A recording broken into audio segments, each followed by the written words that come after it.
مبروك لعشاق الأولمبي البيجي اللقب الثالث في تاريخه بعد الفوز على الترجي الرياضي التونسي بنتيجة هدف للا شيء، هدف اللاعب المتميز أسامة بوقرة. فما كلام ضحكني على خاطر نسمع في الفيسبوك يقولوا انه باجا ربحت الكوب السنة بالزهر.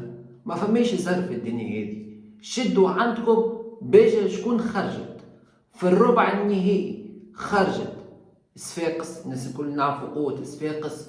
وفي النصف النهائي خرجت فريق أقوى من صفاقس اللي هو النادي الإفريقي. ومن بعد النادي الإفريقي ربحت الترجي الرياضي التونسي. وين؟ في رادس، في عقل الترجي الرياضي التونسي. باجا ربحت بالسهر؟ ما ربحتش بالسهر. ويجيو تو باش نحكيو على النهائي، على الفينال كما احنا نقولوا بالتونسي. شنو صار فيه؟ ابرز الاحداث.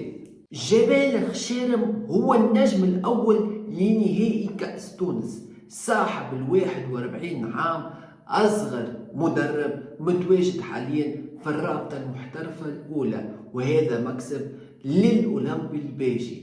علاش نقول في الكلام هذا؟ خاطر تعامل مع اللقاء بذكاء كبير ولعب على نقطة ضعف فريق الترجي الرياضي التونسي المدافع الأيسر بن علي. وكان الهدف يأتي من الجناح الأيسر بالنسبة للأولمبي الباجي في 20 دقيقة الأولى لولا العارضة.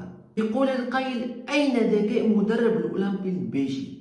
كي عرف إنه دفاع الترجي الرياضي التونسي في نهاره وصعيب إنه باش يتسجله، خلاه يقدم القدام وخلى ملاعبية الترجي الرياضي التونسي يضغطوا على الفريق الأولمبي الباجي، وخذا الريسك باش في الدقيقة 66 في القوة الضاربة وفي البيك كما نقولوها احنا بالتونسي تاع الترجي الرياضي التونسي ينجح اللاعب المتميز أسامة بوقرة من تسجيل هدف الانتصار وهدف الفوز بالنسبة للأولمبي الباجي.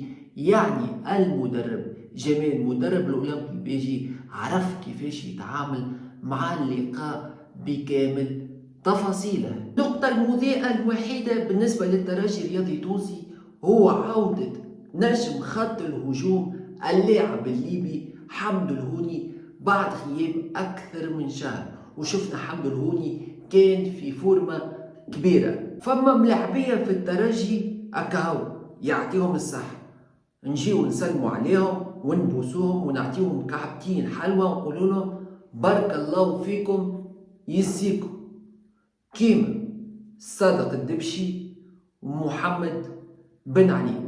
بالحق يزيهم الملاعبية هذو، وفما بعض الملاعبية اللي يلزمهم يخرجوا، والتغيير لابد منه. وشفنا وجه جديد والحمد لله مع المدرب معين الشعباني.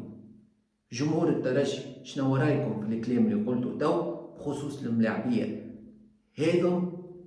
وللأمانة الأولمبي الباجي يستحق لقب كأس تونس بكل جدارة.